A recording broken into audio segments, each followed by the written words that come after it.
Jake Morrison floated silently in his command chair, watching the massive alien structure through the view screen. The Galactic Council Station was bigger than anything humans had ever built.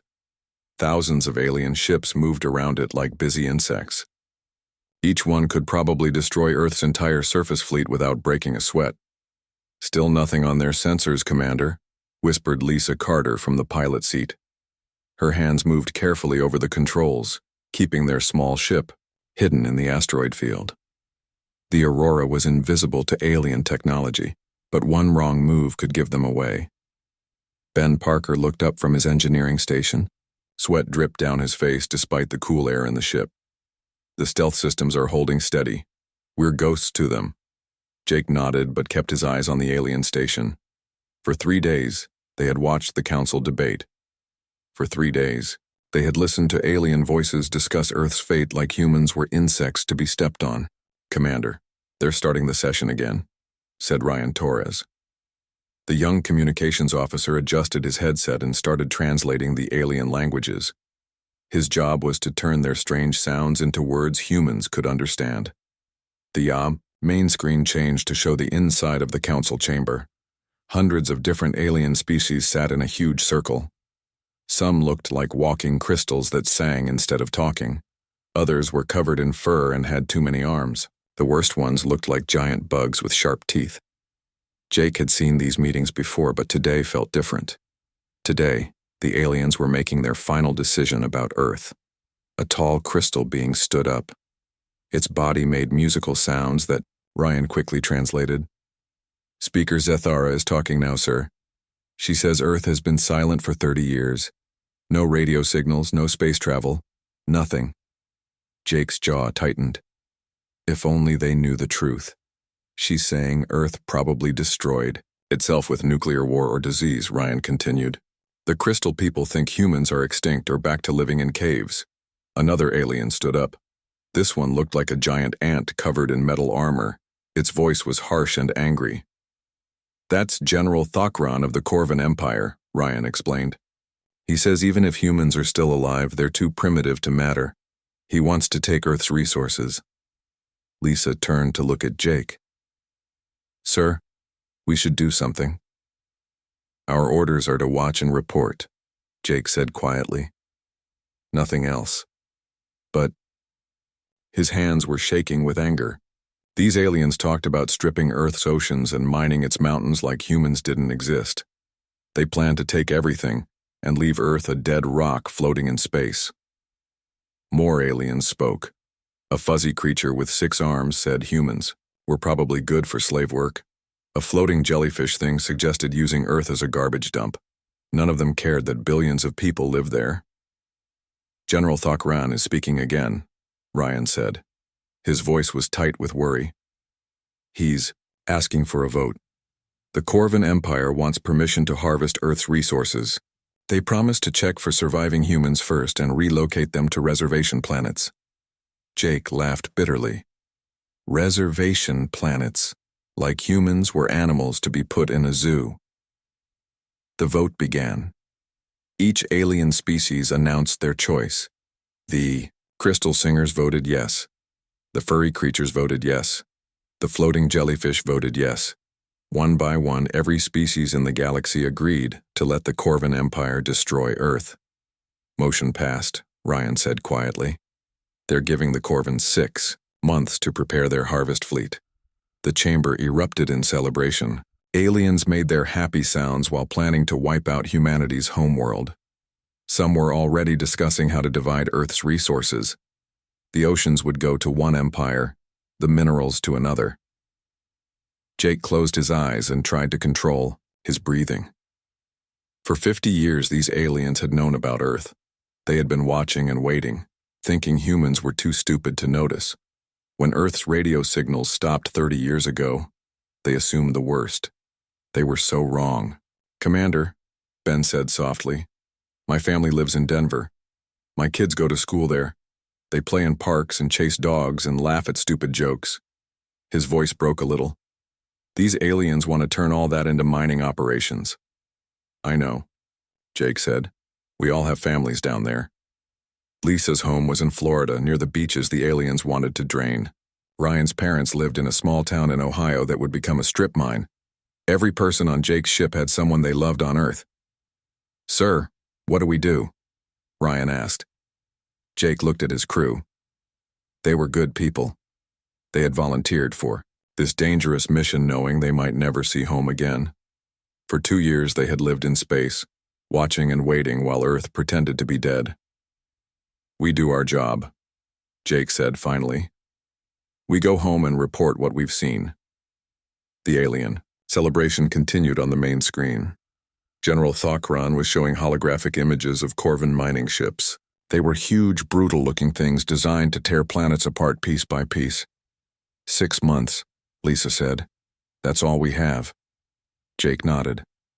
"Earth has been preparing for this day for 30 years. Everyone down there knows what's coming. They're ready? But were they really ready? Could anyone be ready for what the aliens were planning?" The Aurora slowly pulled away from the asteroid field. Its stealth systems kept it invisible as it headed toward the edge of the solar system. Behind them, the alien station continued its celebration. They had just condemned an entire world, and they were happy about it.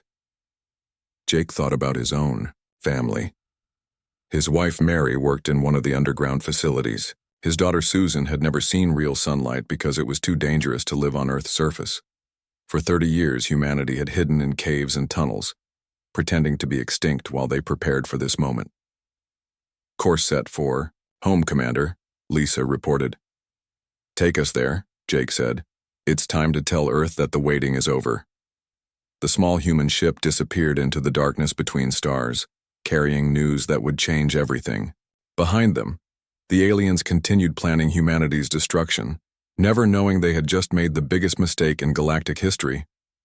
Earth's silence was about to end, and when it did, the galaxy would learn what humans had been doing all those quiet years.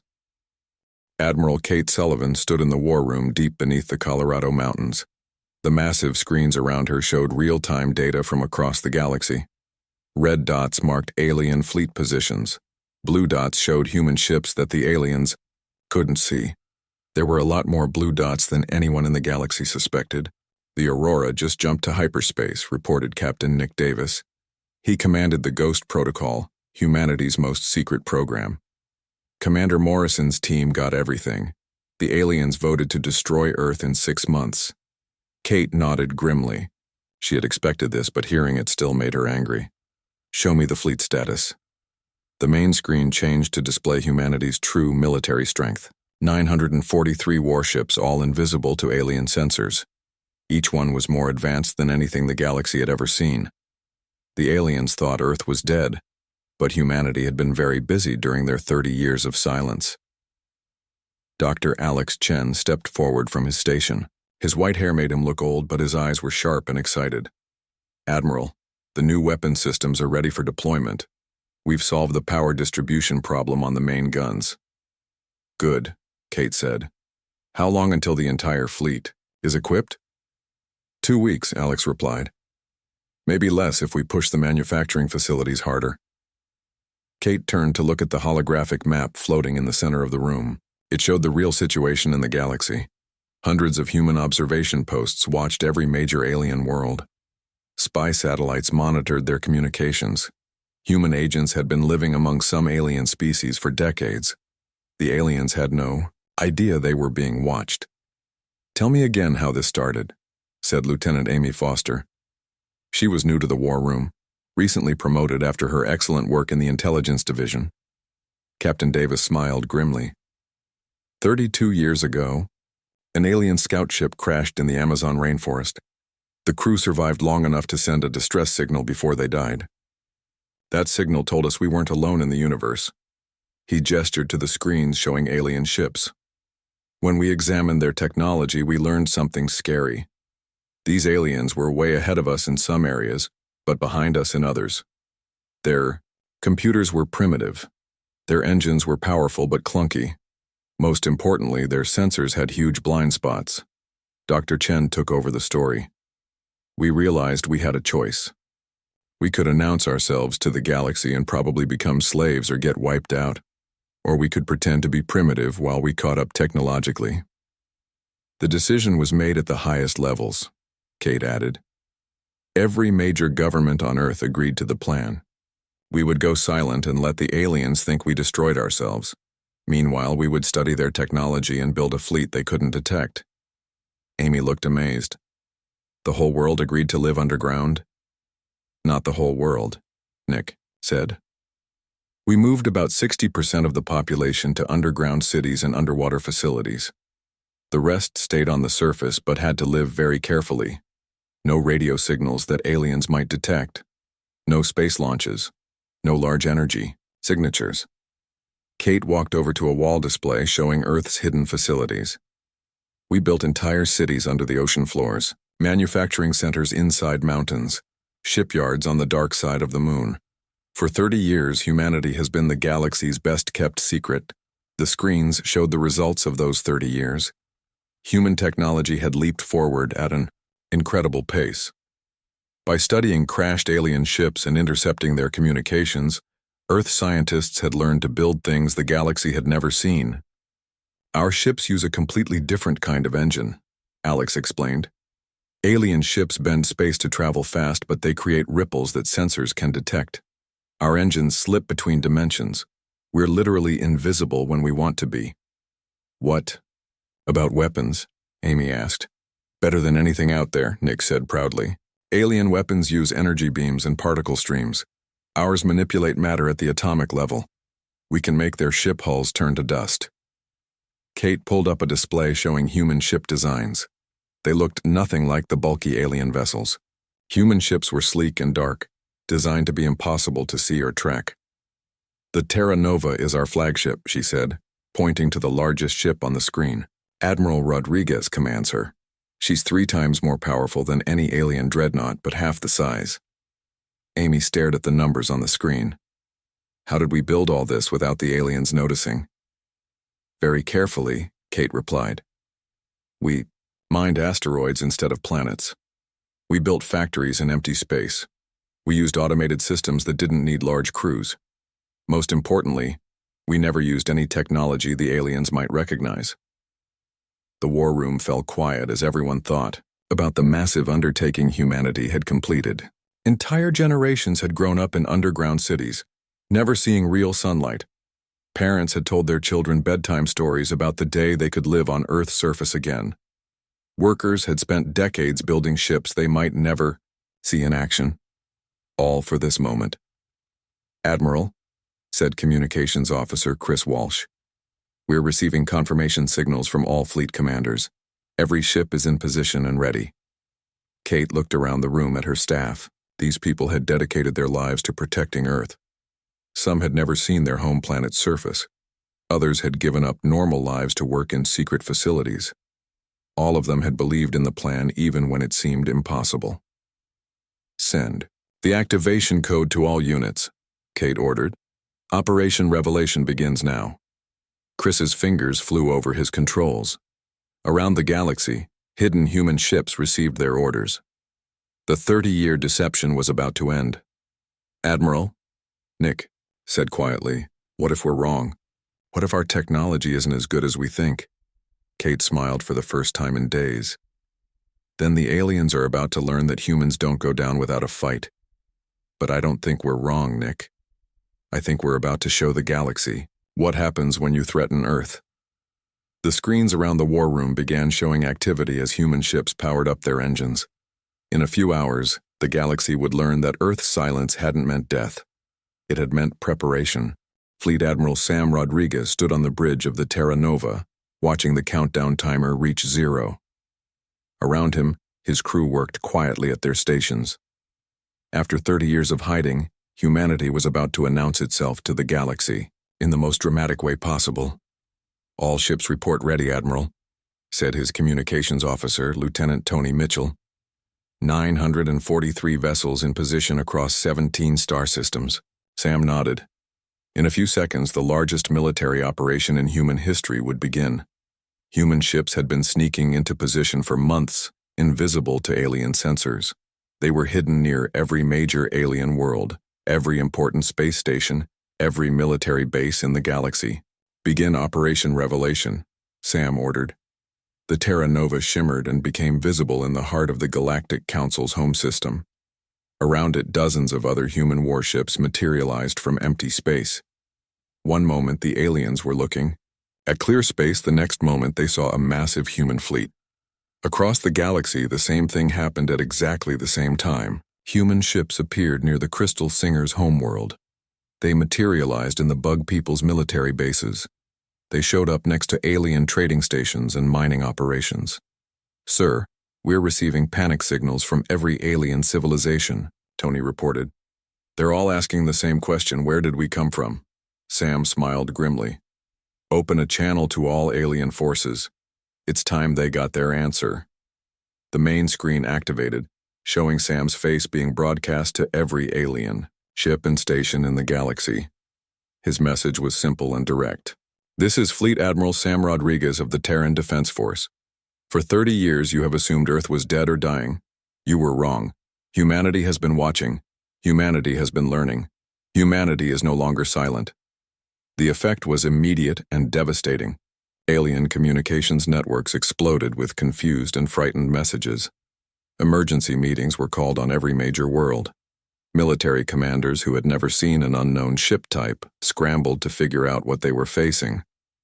"Admiral, Captain Maria Gonzalez reports successful deployment near the Vorthak homeworld," Tony said. "The Crystal Singers are broadcasting harmonic distress calls on all frequencies." "Good. What about the Corvin Empire?"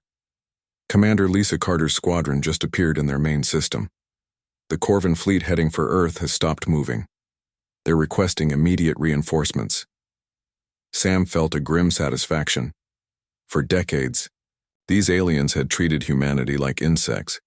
They had planned to strip Earth of its resources and relocate any surviving humans to prison planets. Now they were learning what happened when you threatened the wrong species. "Sir, we're getting a response from the Galactic Council," Tony reported. "Speaker Zethara wants to talk." "Put her through." The crystal being appeared on screen, her normally perfect harmony disrupted by confusion and fear. "Human Admiral, explain your presence. Earth showed no signs of advanced civilization. Your species was thought extinct." "Your mistake," Sam replied, coldly. "Humans are very good at letting others underestimate us. While you debated our fate, we were building the most advanced fleet in galactic history." The Crystal Singer's harmonic voice cracked. "Impossible. Our sensors would have detected any large-scale construction." "Your sensors see what we want them to see," Sam said. "For 30 years, human ships have been shadowing your vessels, studying your technology, learning your weaknesses. We know everything about your military capabilities. You know nothing about ours." Other alien leaders appeared on the communication channel. General Thokran of the Corvin Empire looked furious. His bug-like face twisted with anger as he spoke. "Humans. You dare threaten the Corvin Empire? Our military might spans 100 worlds. We will crush your pathetic fleet and take Earth anyway." Sam's expression didn't change. "General, I suggest you look at your tactical displays more carefully."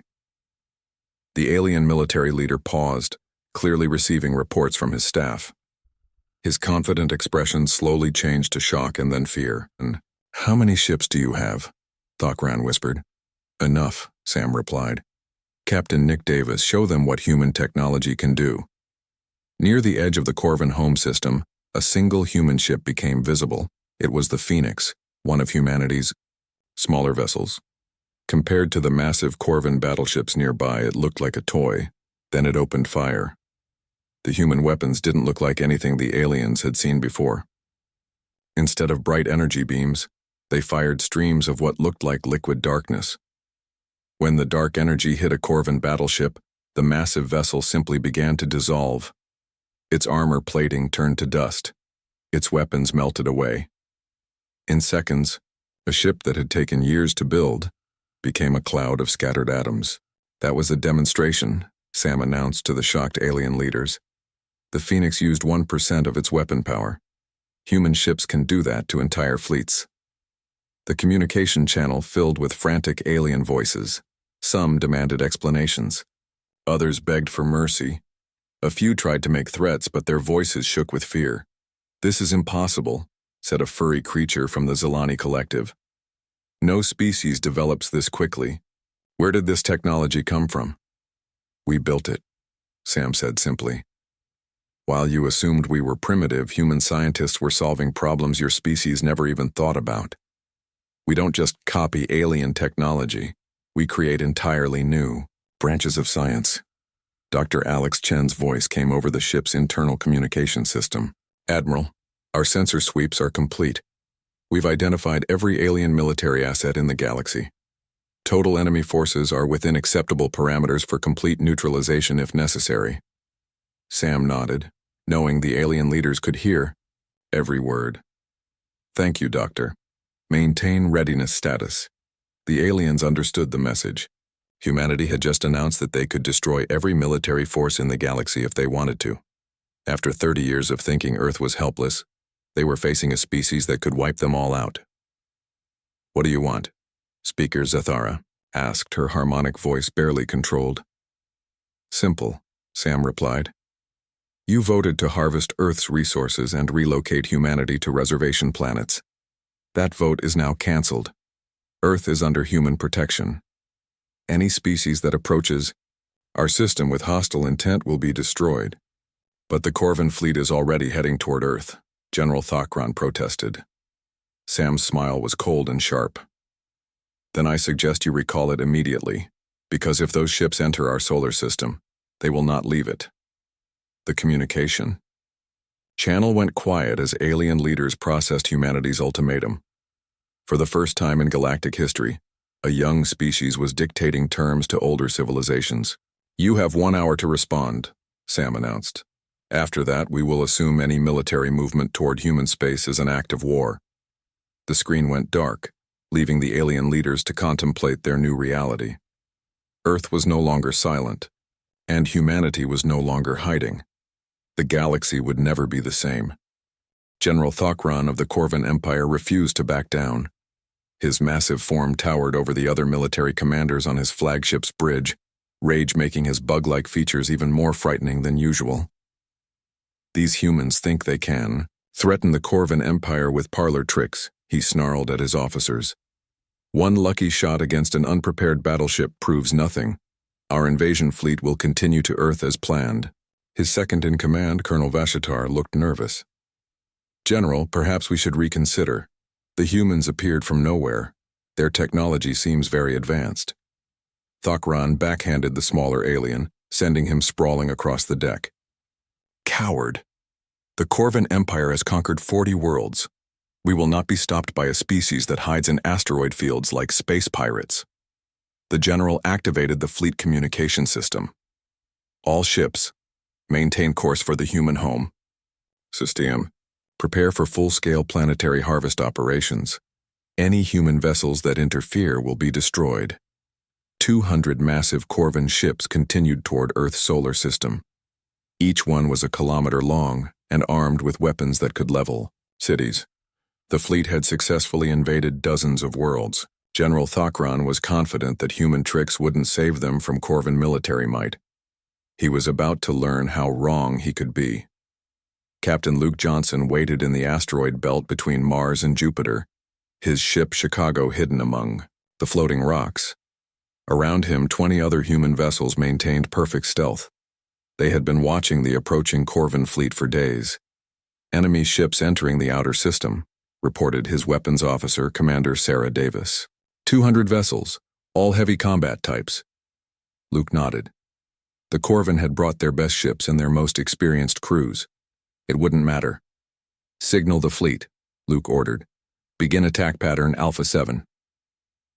The Chicago and its sister ships became visible at the same time, appearing directly in the path of the Corvin invasion fleet. The human ships looked tiny compared to the massive alien vessels, like minnows facing sharks. General Thakran laughed when he saw them. 21 ships? The humans send 21 ships to stop our entire fleet? They must be insane." "Sir, our sensors are having trouble getting solid readings on the human vessels," reported his tactical officer. "Their hulls seem to be absorbing our scanning beams." "It doesn't matter," Thakran growled. "All ships open fire. Destroy the humans. 200 Corvin ships opened fire at once. Energy beams and particle cannons lit up space like a deadly light show. Enough firepower to destroy a moon focused on the small human fleet. None of it hit. The human ships moved like nothing the Corvin had ever seen. They didn't just dodge the incoming fire, they seemed to phase through it. Energy beams passed right through their hulls without causing damage. Missiles exploded harmlessly against shields that shouldn't have been able to stop them. "What's happening?" Thokran demanded. "Why aren't we hitting them?" His tactical officer stared at his instruments in confusion. "Sir, the human ships appear to be shifting between dimensions. Our weapons are hitting where they were, not where they are." Luke Johnson smiled as the alien weapons fire passed through his ship like it wasn't there. Human technology didn't just hide ships from sensors, it could make them temporarily intangible. "All ships return fire," Luke ordered. The human fleet opened fire with weapons that defied everything the galaxy knew about warfare. Instead of energy beams or particle streams, they launched what looked like small black holes. The dark projectiles moved slowly compared to conventional weapons, but when they hit their targets, the results were devastating. The first Corvin battleship to be hit simply vanished. One moment it was there, the next moment there was empty space. No explosion, no debris field, nothing. The massive vessel had been completely erased from existence. "Impossible," General Thokran screamed. "Nothing can destroy a Corvin battleship that quickly." But the human weapons kept firing, and more Corvin ships kept disappearing. The aliens tried every tactic they knew. They concentrated their fire, attempted ramming attacks, even tried to retreat. Nothing worked. The human ships were untouchable, and their weapons were unstoppable. Captain Maria Gonzalez commanded the Denver as it danced through the Corvin formation. Her ship was outnumbered 10-1, but it might as well have been invincible. Corvin weapons couldn't touch it, while her guns erased enemy ships with surgical precision. "This is too easy," she said to her crew. 30 years of preparation, and the aliens can't even scratch our paint." Commander Mike Torres, piloting the Miami, agreed over the communication link. "It's like fighting children with laser pointers. They have no idea what they're facing." The battle lasted less than an hour. When it was over, the entire Corvin invasion fleet had been destroyed or had retreated. Not a single human ship had taken damage. 21 small vessels had defeated 200 of the galaxy's most feared warships. General Thokran found himself alone on his flagship's bridge, his crew having fled to escape pods. His ship was drifting powerless, its weapons destroyed and engines dead. A human vessel, the Phoenix, approached slowly. "Corvin General," came a human voice over the communication system. "This is Colonel Janet Murphy. Your invasion fleet has been neutralized. You have two choices. Surrender and leave human space immediately, or join the rest of your ships." Thokran looked around his destroyed bridge. Through the view screen, he could see the debris fields where his mighty fleet had been. In less than an hour, the humans had accomplished what no enemy had ever managed. They had completely defeated a Corvin military force. "How?" he whispered. "How is this possible?" "Your species spent thousands of years perfecting one type of warfare," Colonel Murphy replied. "Humans spent 30 years inventing entirely new types. Your weapons and defenses are designed to fight enemies like yourselves. You have no defense against enemies like us." The general's pride was broken along with his fleet. The Corvin Empire had never been defeated so completely. Their ships were the best in the galaxy, their tactics proven in 100 campaigns. None of it mattered against human technology. "I surrender," Thokran said quietly. "The Corvin Empire will not approach human space again." "Wise choice," Murphy replied. "You have 6 hours to leave this system. Any Corvin ship that returns will be destroyed without warning." As the surviving alien vessels limped away from Earth's solar system, news of the battle spread across the galaxy. The species that had been assumed extinct had just destroyed the most powerful military force anyone had ever seen. In the underground command centers on Earth, Admiral Kate Sullivan watched the tactical displays with satisfaction. The demonstration had worked perfectly. Every alien civilization in the galaxy now knew exactly what would happen if they threatened humanity. The age of galactic bullying was over. Earth's children were home, and they were ready to defend themselves against anyone foolish enough to challenge them.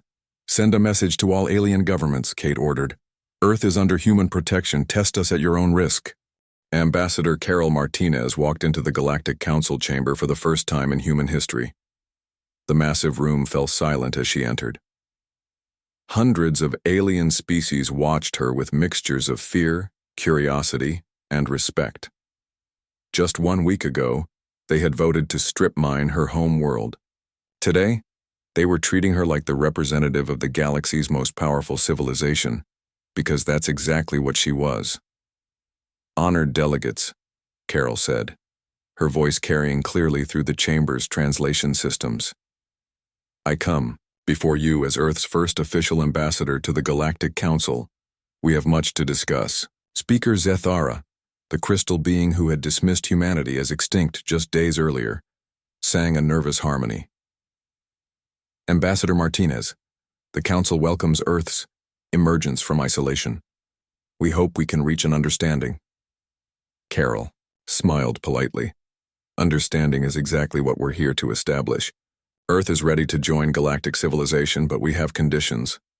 A murmur ran through the chamber. Young species didn't usually make demands of the Council. But then again, young species usually didn't appear with fleets that could destroy entire empires. "First," Carol continued, "humanity will not tolerate the casual destruction of inhabited worlds. The practice of harvesting planets with native life will end immediately." General Thokran, still recovering from his humiliating defeat, rose unsteadily to his feet. "The humans have no authority to dictate Council policy.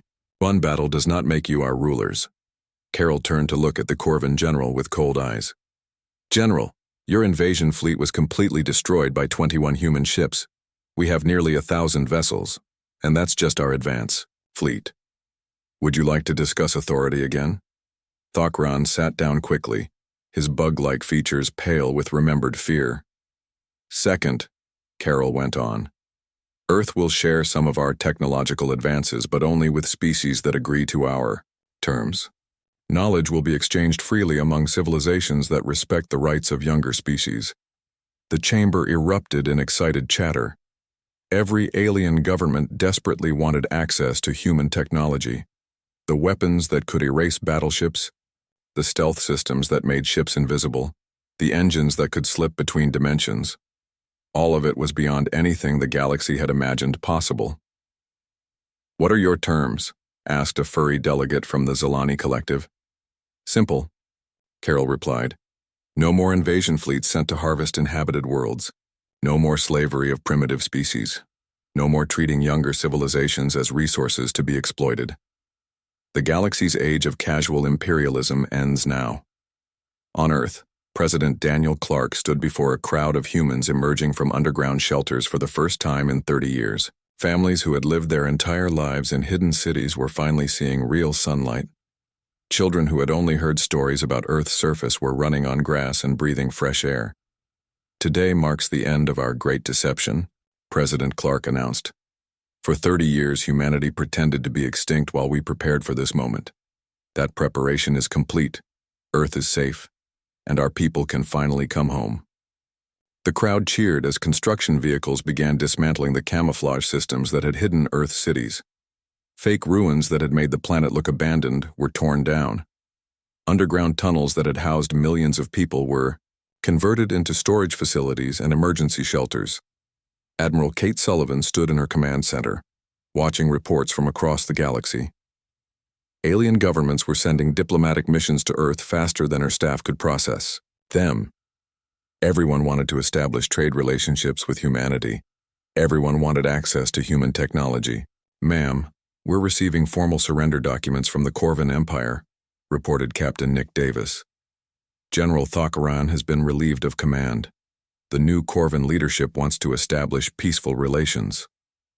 "What about the other major power?" Kate asked. "The Crystal Singers are offering to share their harmonic technologies in exchange for our stealth systems."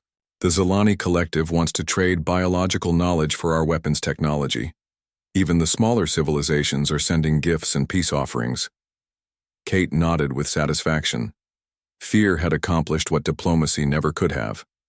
By demonstrating overwhelming superiority, humanity had earned the respect of species that had considered them insects just days earlier. Commander Jake Morrison, newly promoted to admiral, oversaw the construction of humanity's first official space station. The massive structure would serve as Earth's embassy to the galaxy, a place where alien diplomats could meet with human representatives. "It's strange," Jake said to his wife Mary as they watched the construction through their apartment window. "A week ago we were hiding in caves. Now alien ambassadors are begging for meetings with us." Mary smiled, holding their daughter Susan close. Susan had never seen Earth's surface before yesterday, but now she could grow up in the sunlight like her parents had. "Do you think we did the right thing?" Mary asked. "All those years of hiding, letting the galaxy think we were dead?" Jake thought about it carefully. If we had announced ourselves 30 years ago, we would have become slaves or been wiped out. The strong species in this galaxy don't respect weakness, they only respect strength. The communication system in their apartment activated, showing Admiral Sullivan's face. "Jake, we're getting reports from our deep space monitoring stations. Several alien species are asking permission to study human technology. How should we respond?" "Carefully," Jake replied. "We'll share some basic improvements with species that agree to our terms, but nothing that could threaten Earth's security. We need to stay ahead technologically." The screen changed to show Carol Martinez addressing the Galactic Council again. "Earth is willing to help younger species defend themselves against exploitation. We will provide defensive technology to any civilization that requests it, free of charge." The offer sent shockwaves through the chamber. The older, more powerful species had maintained their dominance by keeping newer civilizations weak and dependent. If humanity started arming younger species with advanced weapons, the entire galactic power structure would change. "You're talking about revolution," accused a delegate from the Hegemony Coalition. "I'm talking about equality," Carol replied calmly. "Earth believes every species has the right to defend itself. We will no longer allow the strong to prey on the weak." Dr. Alex Chen worked in his laboratory, analyzing alien technologies that were being offered in trade. Most of it was primitive compared to human science, but some concepts were interesting. The Crystal Singer's harmonic technology could improve human communication systems. The Zilani biological knowledge might lead to medical breakthroughs. "We're not just the strongest species in the galaxy," Alex told his research team. "We might be the smartest too." While they spent thousands of years perfecting one type of technology, we learned to think in completely new ways. As the weeks passed, the galaxy slowly adapted to its new reality. The older empires found themselves forced to treat younger species with respect, knowing that Earth would intervene if they didn't. Trade agreements were rewritten to be more fair. Slavery was abolished on dozens of worlds. Some species resented humanity's interference, but none dared to challenge it openly. The destruction of the Corvan invasion fleet had sent a clear message. Earth's military could destroy any enemy force in the galaxy, and everyone knew it. Admiral Rodriguez stood on the bridge of the Terra Nova, watching alien ships approach Earth for the first time in 30 years. But these weren't invasion fleets or harvest vessels. They were diplomatic missions, trade convoys, and cultural exchange groups. The galaxy that had once mocked Earth's silence now spoke humanity's name with reverence and fear. The species that had planned to strip Earth's resources now competed to offer their own treasures in trade, and in the deep space monitoring stations hidden throughout the galaxy, human observers continued their eternal watch. Earth's silence was over, but humanity's vigilance would never end. The galaxy had learned to respect human strength, but it would take time to understand human wisdom. Until then, Earth's children would remain ready to defend not just their own world, but any species that needed protection from the darkness between the stars. Humanity had revealed itself to the galaxy at last, and the galaxy would never be the same.